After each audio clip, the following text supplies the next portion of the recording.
National Weather Service in Paducah has issued a flash flood warning for Pike County in eastern Indiana until 11:15 p.m. At 8:13 p.m., Doppler radar indicated thunderstorms producing... Who's that? Oh. Up to 5 inches of rain have fallen.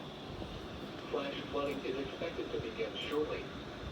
Additional heavy rain is moving into the warned area. Some locations that will experience flooding include Petersburg, Winslow, and Spurgeon. Additional rainfall amounts of 1 to 2 inches are possible in the warned area.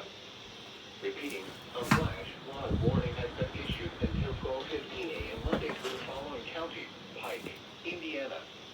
Station's glitching. Just stop. Like, additional 1 to 2. What the fuck? Rip.